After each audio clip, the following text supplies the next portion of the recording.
Hello, BookTube. I have a tag for you today on this gray, overcast, drizzly, and promised to be rainy Saturday here in Boston, which is depressing for my little dog, my little Frida Bean, because she likes the sunlight and she hates any hint of rain. Not just because the lack of ambient light depresses her, but also because she hates the thought of maybe going out in the rain. She doesn't even like wet pavement after the rain, much less being caught in the rain. But it has a positive side, which is that on a dark and overcast day like this, there won't be a block of sunlight hitting my books right in the back of the room, which is apparently driving a number of you crazy, just crazy, that the sun passes through this room.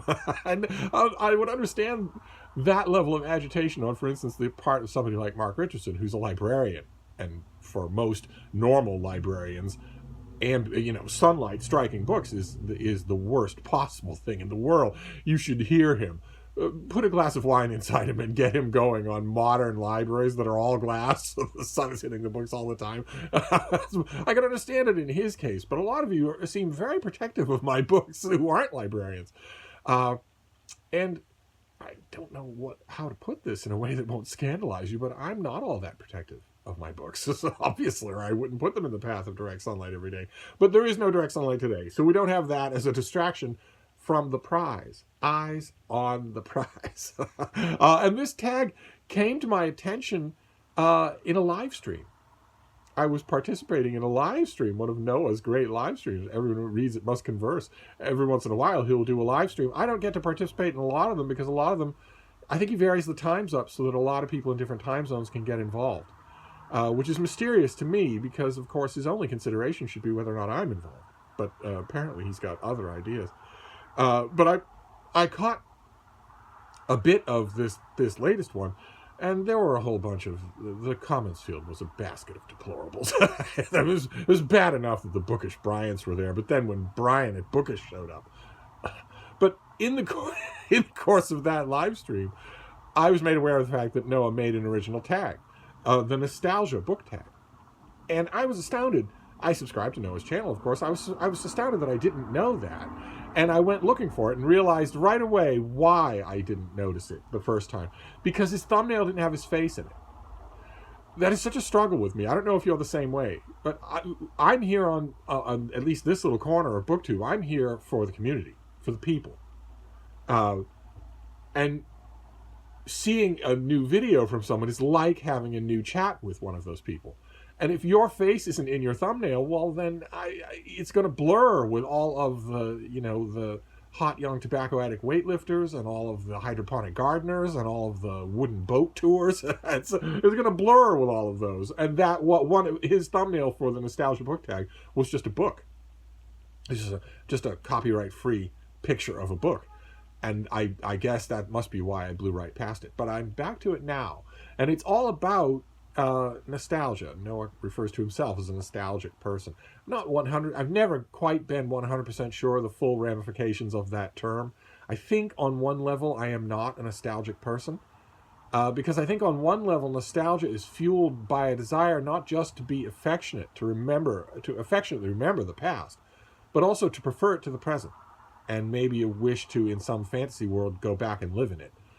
And those active elements, I distrust them deeply, deeply distrust them.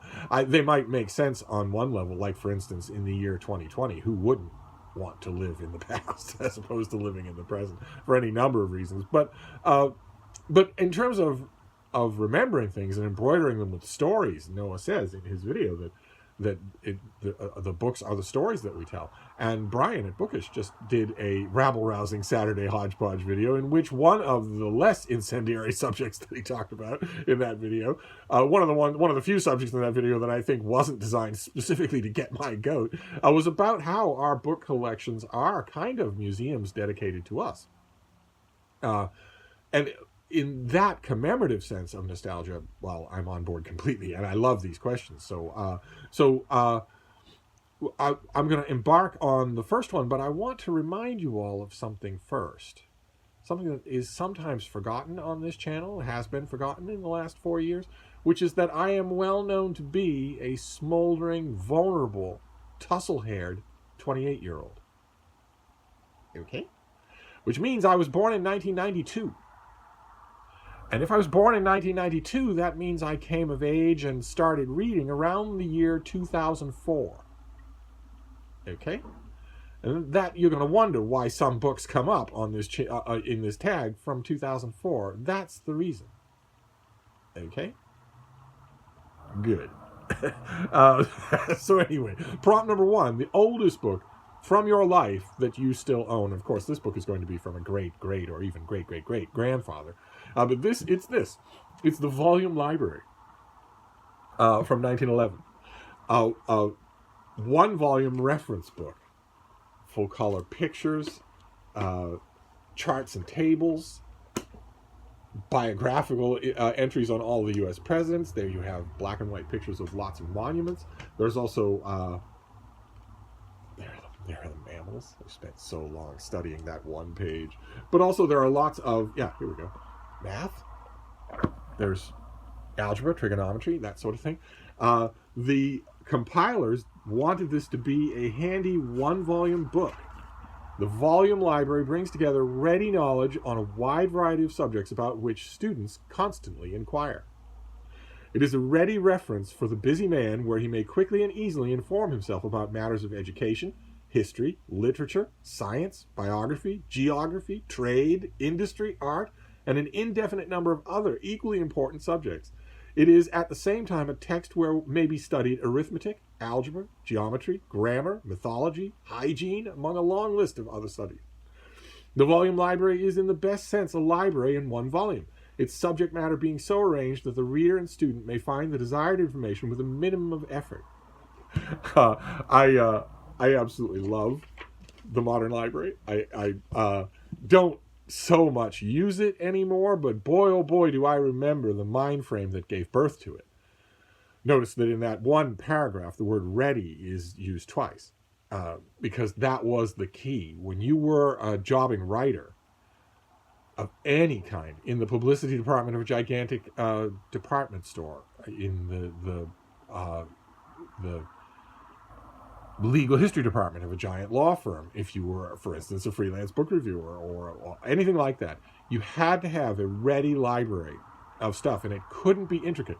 It had to be, you had to be able to find what you were looking for quickly and to be able to rely on it.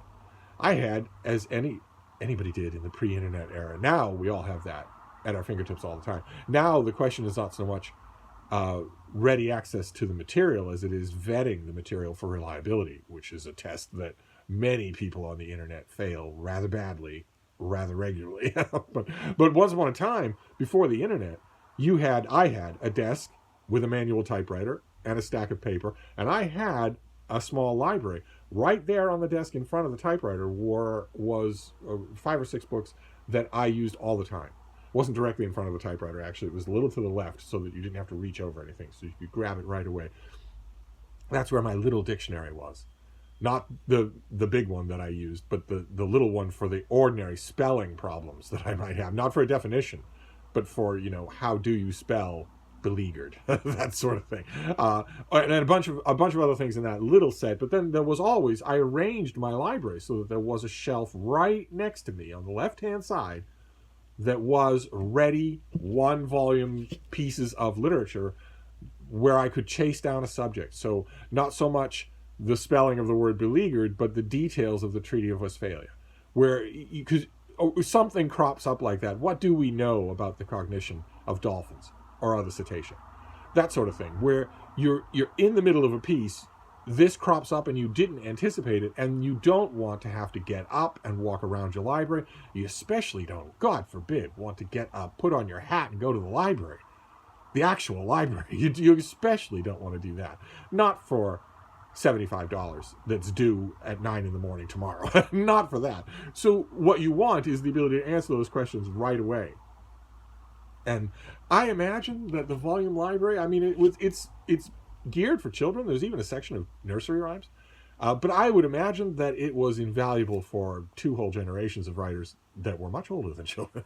So, and that is definitely the oldest book that I own in my library that's actually here at Hyde Cottage. I have 2 books that are older than this by quite a bit, but they aren't here. They're in a safe deposit box. Uh, question number 2. Your first loved library book. Now, despite the fact that we are agreed that I was born in 1992 and came of age in 2004, okay, so if you're talking about someone coming to reading as a teenager, you don't want to be dating back wrongly. You don't want to be making mistakes. Okay? All right. So the first book in question here would be Heroes of Greece and Troy by Roger Lancelin Green. A great children's author from another era who did a book of retellings of Greek myths, and then a book of a children's story retelling of the story of the Trojan War, and those were compiled into this book, Heroes of Greece and Troy. Roger Lancelin Green wrote a whole bunch of other books. He wrote a really good book on Norse mythology, for instance. But this, I just loved. It like most essentially Edwardian productions. It has a grace of expression that I just love, and that I can recognize a mile off. I can recognize a mile off when a book like this was written, and almost to the detail, the education of the person who wrote it. Roger Lancelin Green had a really good book written about him. I think it was called Teller of Tales, something like that. It was really enjoyable. I wish I still had a copy of that book. I did once upon a time, but this would be the book for me. One of you, once upon a time, I mentioned this book in a couple of tags and what sentimental attachment it has for me. And one of you actually sent me a copy of Heroes of Greece and Troy. I remember that being one of the first times that I was just staggered by this community that we have here. The amazingness of it, that we're all friends, no matter how much disrespect I got from certain quarters in that live stream. Apparently friendship for Steve does not go hand in hand with veneration of Steve. We'll have to see what we can do about that. I remember the first time I mentioned this, one of you sent me a copy, either from a local bookstore or maybe you went online and found a copy. I was dumbfounded. And I had that copy for a while, and then at random chance, I found this copy, which is the exact version of Heroes of Greece and Troy, whereas the one that one of you sent me was not. So I transferred the note from that gift into here. And it would definitely count. It's a book that I withdrew often from the particular Iowa library. we'll leave it at that. Question number 3. A book given to you. The examples that came to mind was many of them. A type of book, not so much a single book, and that's these things. These Everyman's Library hardcovers. Here I have The Duke's Children and also the side and sticker Tale of Genji. But there are many others. And the reason these came to mind is because they were a little flashpoint of scandal on this channel in 2019, was it? Was it 2019 or was it 2020? I don't even remember. It blurs together. Isn't that terrible? Where I found a couple of these at a used bookstore, and I hauled them, and I talked about how lovely I thought they were. Something about the simple elegance, the black and white spine, and then the design of the covers. And a number of you started sending them to me. I imagine finding them at your own library book sales or used bookstores or whatever. They crop up all over the place.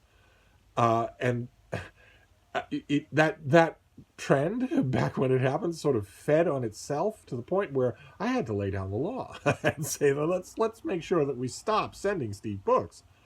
But these definitely count. I have a whole shelf of them now, and they're lovely to revisit. They're beautiful editions of classics, just beautiful. So let's see here. What have we got next? Number 4, a book recommended to you. I have a couple of stories here. The first one is The Killer Angels by Michael Shara. It's a great novel about the Battle of Gettysburg. And if you're new to the channel, you've never heard me talk about it before, your first reaction might be, a book about the Battle of Gettysburg. No thanks. I understand that reaction, but you would be, in this case, dead wrong. This is a book that will work on anyone. It is absolutely brilliant. And it doesn't have anything to do with how interested you are in the American Civil War or how interested you are in historical fiction. Not at all. And I had it recommended to me by people forever before I actually sat down to read it. In fact, it reached a point, I'm sure maybe you've reached this point yourself, where a book is recommended to you so many times you actually start to resent it. That doesn't make any sense at all. It's completely irrational. But you start to dig in your heels and say, all right, well, I'm never going to read this now. But there was one year where I was on Cape Cod, and there were torrential rains for 4 straight days, and I read my way straight through all the books that I had, and there was a battered old saltwater-eaten copy of The Killer Angels there at that house. And so I thought, all right, well, this is the gods themselves telling me that now is the time to read this. So I read it, and that's when I fell in love. I don't know how many times I've read it since then. And the other example is Master and Commander, the first of the Aubrey and Maturin novels by Patrick O'Brian, which I might go almost as far as with The Killer Angels. The Aubrey and Maturin books take more investment on your part as a reader, because Patrick O'Brian loads them with period detail and seagoing jargon, and he doesn't explain any of it.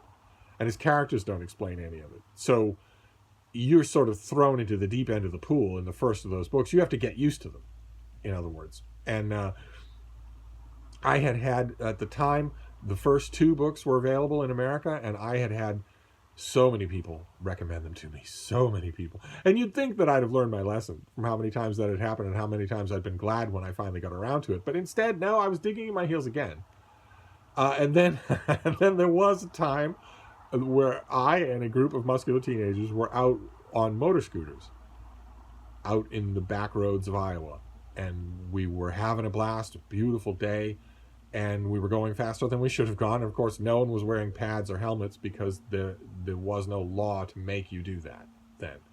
And at one point, I don't know how to drive, even a motor scooter. So I was on the back of a motor scooter. I had my arms around the taut abdomen of the kid who was driving the motor scooter. And we were having a blast. It was just so much fun. And then our motor scooter hit a patch of loose gravel and started to fishtail, started to go out of control. It was a fraction of a second type thing. It happened very quickly. But in a fraction of a second, I realized that we were going to go out of control and that we were going fast, and that what was going to happen is that we were going to go out of control, and the boy and I were going to be hurled onto the gravel at speed. And in my head, it flashed 2 choices. Either you're going to keep holding on to him just the way you are, and what's going to hit the gravel is his face. Or you could tighten your grip, arch your back a little, and then what hits the gravel will be your knees. And that's what I did.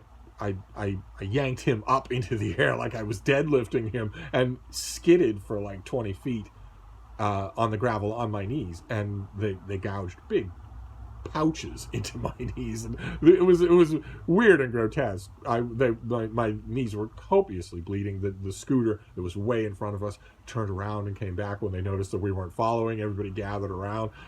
My boys knew that I couldn't actually feel it, but they still thought it was serious. We went to the hospital. I remember sitting there on the table at the hospital while the young intern used a little jet of water, of saline, to flush all these pebbles out of the pouches in my knees. They're just flying everywhere. And that required a couple of stitches, and it required me off my feet for a while. And that is when I read Master and Commander and Post Captain by Patrick O'Brian, and loved it. I absolutely, after a while, especially, it was about a third of the way through Master and Commander where I suddenly started to appreciate the fact that Patrick O'Brian was not slowing down for me. It made feeling more natural. I mean, I was helped a little because I was already familiar with a lot of nautical jargon, a lot of nautical concepts, but not period jargon. And earning that on your own feels really good. And there is an action scene in Master and Commander. Master and Commander, it starts at a music concert, and it goes on from there in odd ways and odd period language. But when Patrick O'Brian, so to speak, clears his decks for an action scene between Jack Aubrey's ship and the Cacafuego, well, when that happens, that action scene, if that doesn't keep you involved in that first book at least, then you need your pulse checked. And that worked from there. So those are 2 books that were recommended to me, but it wasn't the recommends that I acted on. I was forced in both cases to read them by fate. Question number 5 is a sensitive one. It's a buddy read text. BookTube loves to buddy read. Just love it. A buddy read, for those of you who are new to BookTube, is when you decide with a BookTube-ish friend of yours that on some book that you want to read in installments, and then you use the app Voxer, the walkie-talkie app Voxer. It's free, it's easy to download, it's easy to use, to regularly meet with that person to talk about the latest installment of that book that you've buddy read. Oh, buddy reads are a pillar of BookTube. They're a perfect indicator of how friendly we all are with each other. Except nobody buddy reads with me. No, nobody does. Because I smell, I guess. Nobody will do it. So, I don't buddy read, so I don't have any buddy read texts. Of course, in 2021, I would love to buddy read with a whole bunch of people, but will I be invited? No. No.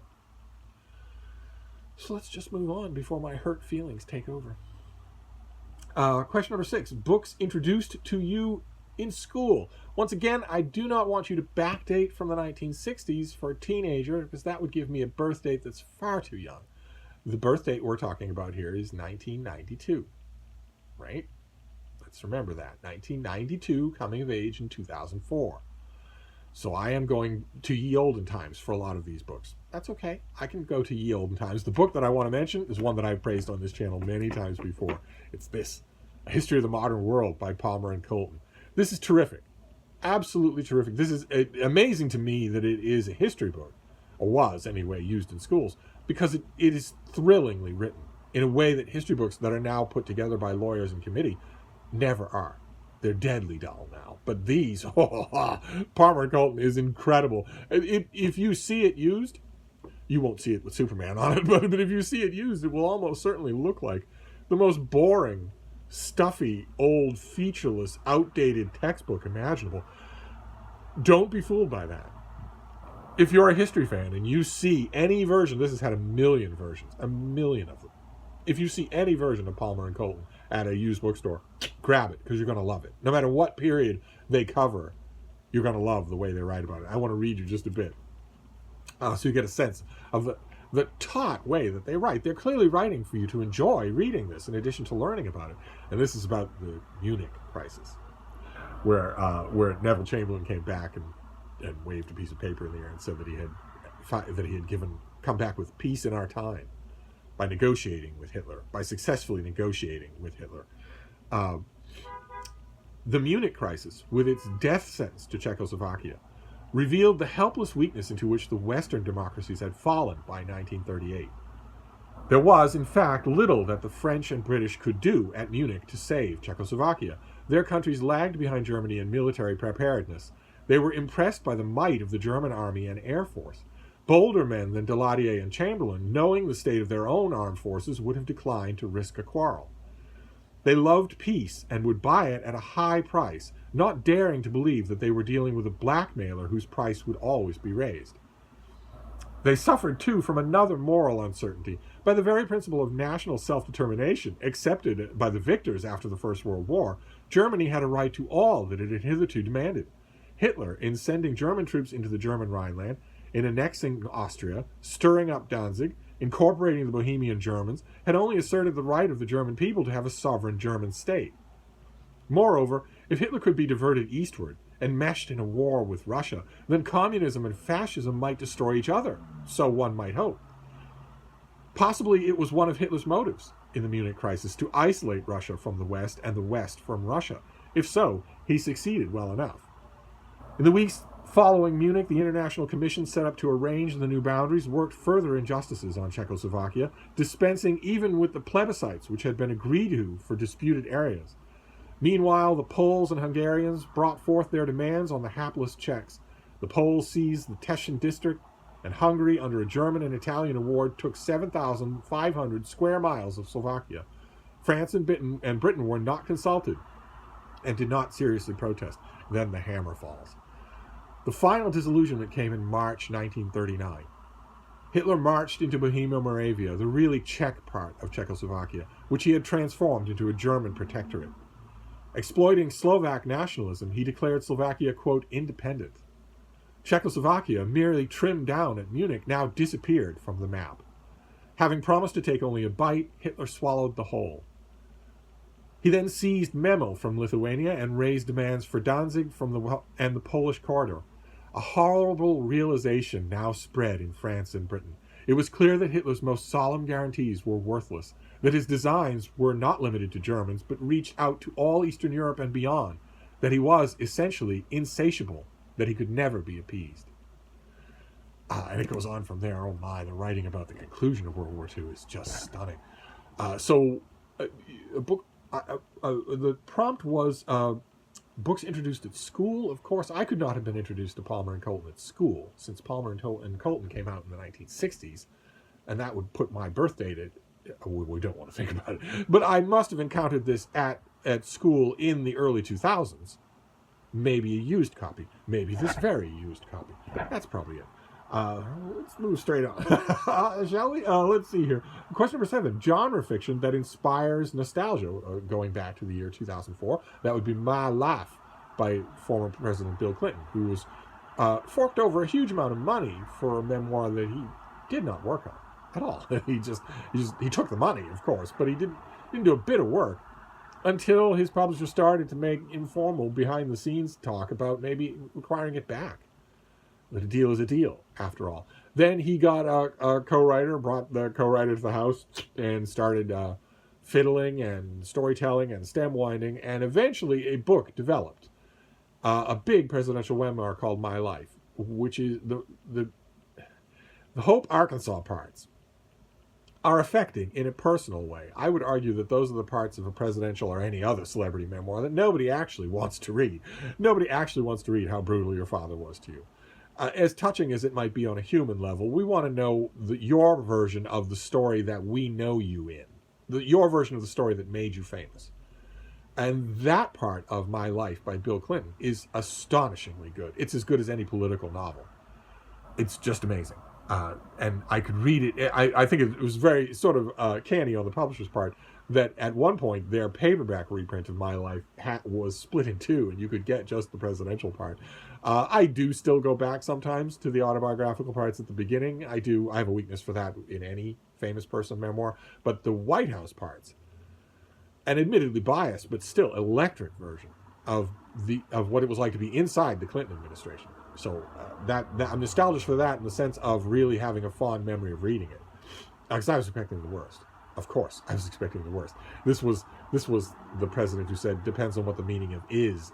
This was a president who engaged in empty casuistry on television while actively lying about something that he knew was a lie. He knew that he was lying, and just thought Kennedy-esque conviction would carry him through. So I just assumed that the White House parts of My Life would be the most carefully lawyer-vetted pap in the world, and they might be, but care was taken to make them dramatic reading.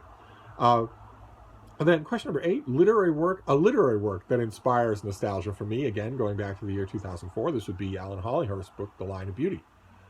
Brideshead Revisited type thing, where a young boy in Britain in the 1980s, Nick Guest, becomes first a house guest and then a kind of unofficial family member of a very wealthy upper-class family. And he gets to know all of their secrets, and he gets to know all of their members, and of course the boy, who is his own age, that he joins the family sort of in lieu of or in connection with, is also a romantic interest, at least for a bit. But for me, the thing that wins over the book, that makes me remember it so fondly and reread it so fondly, is Hollinghurst's evocation of a particular era of Thatcherite England. It's just many different aspects of that era, but all beautifully done. Just beautifully done. I had already read Alan Hollinghurst before this book, but this was the book, I think for a lot of people, same for me, this was the book where I thought, all right, this is a major author. And he's never disappointed since. He's never given me any other impression since then. And then question number 9 is a spiritual text that inspires nostalgia. And this is tricky. This is an area on which Noah and I, for instance, I'm sure, would disagree. We'd be friends, but we would still disagree about it. He is a spiritual seeker. He has a great deal of love and respect and even reverence for a great number of spiritual texts, especially one, which he will talk about on the Bhagavad Gita, which he will talk about on his channel, mesmerizingly. You just have not heard this book talked about until you've heard it talked about by him. And I love that, and I value that a lot. The place where we would disagree is that, of course, I think spiritual texts are bunkum. They are a kind of writing, but they do not reflect a kind of reality. There is only one reality. There is only one reality. And that is a reality that is seeable, testable, provable, and repeatable. A reality that is objective, that does not require an element of belief. If I use a lab in Bangalore to determine the exact periodicity of a quasar, and then I take the raw information that I use to determine that periodicity, and I move all of that stuff over to a lab in Dayton, Ohio, without telling them what Bangalore did, they should be able to get the exact same figures. They will be able to get the exact same figures because they're working on something that is real, visible, objective, repeatable. And also, I've had a couple of emails along this subject. I'd rather not hear from any of you Weisenheimers that I can handle the word periodicity just fine, but I can't say Reykjavik. As I mentioned in that earlier video, we all have easy words that we mispronounce, okay? Anyway, on that meta level, Noah and I might disagree because this stuff is bunkum. It is a type of literature, and that's great. I love it for that. But it is not describing a type of reality. There is no such thing as the supernatural. There is no such thing as the supernatural. There is only the natural world. And the reason I say there's no such thing as the supernatural is not because of an opinion. It's because you can't produce it for me. You can't show it to me. I can't test it. I can't reproduce it. And someone 2 countries over can't reproduce it either. It exists only in the province of belief. In the province of belief, it's incredibly important. And I love it. It's incredibly interesting as well. The best conversations I've ever had have been on this subject. And as I've said many times before, the best humans that I've ever met have been quote-unquote spiritual humans. I just want to make sure we're on the same page there, even though I know we're not. But in terms of a spiritual book, to get back to the subject, a spiritual book, a text that inspires nostalgia in me, I want to pick one from 1966. This does not mean that you want to backdate from late teenage years to some inconceivably earlier date. It just means that in the year 2004, I found an old copy of a book from the 1960s. That's all. That's all that means. And I want to pick the Jerusalem Bible. I love the Bible. And I love lots of different editions. There are about 10 Bibles in this little room that you can see right here. And the Jerusalem Bible was right from the beginning, 1966, was an unbelievably thought-provoking addition to that library. Just the choices that are being made on a line-by-line basis, on an ideological basis, and of course the huge critical apparatus. Oh, love it. Absolutely love it. I'm a little ashamed to say I don't have a copy of the Jerusalem Bible right now. They came out with a beautiful trade paperback, a lovely, heavy-duty, textured cover trade paperback that I had forever and ever. I had that trade paperback forever and ever. I have no idea where it is now, what happened to it. That's the one I would want. There were many different versions of the Jerusalem Bible, but that's the one that I would want. I don't have that. I'll have to keep an eye out for it at the Bible. And that is it. That is the nostalgia book tag. And all I have to do is tag people. And Noah tagged a group of great people. At least I thought some of them were great, until they started mouthing off at me in his live stream. Perhaps they can amend their ways in the next live stream. But I still have people that I want to tag. Mark Richardson, for instance. Many of our late-night wine-fueled conversations about books have been nostalgic in nature of one kind or another. And you don't have to take my word for it. I was realizing the other day, I was feeling a little guilty because those conversations are so great. I miss them so much. They were so great. Those late-night rambling, bookish conversations. And I the other day I was thinking of that and I felt a little guilty that I'm sort of keeping that to myself, that I don't get to share that with the rest of you, but that's not true. Mark and I recorded a couple of them, including one that went late into the night. That's like 2 hours long, that you can find on his channel, I believe. So I'll try to remember to leave a link to one of those below in case you are for some sadomasochistic reason interested in hearing that. But I want to tag Mark. I will tag the aforementioned Bookish Bryants. Don't think this is your way of crawling back into my good graces. But nevertheless, I want to tag Greg. It's supposedly fun. We'll see what he can do with this. I'll tag Pickel Reads, and I'll leave a link to all these channels down below. As usual, I want to tag a BookTube newbie to encourage them to stick with us. I think we lose a lot of newbies. I think they make the BookTube newbie tag, or they make 2 other tags and 2 other videos. And then, you know, they have 18 subscribers, they have 19 subscribers, they have 22 subscribers, and it doesn't seem to be going anywhere. And I don't blame them at all for losing heart and just dropping the whole endeavor.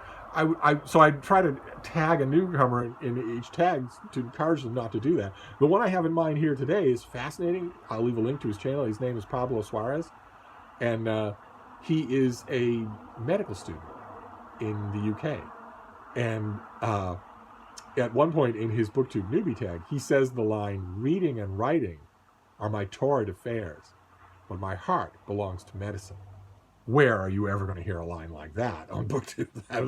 That hooked me right there. So I'll leave a link to his channel. And of course, Britta, who according to Reddit is my lawfully wedded wife. What books are you nostalgic for?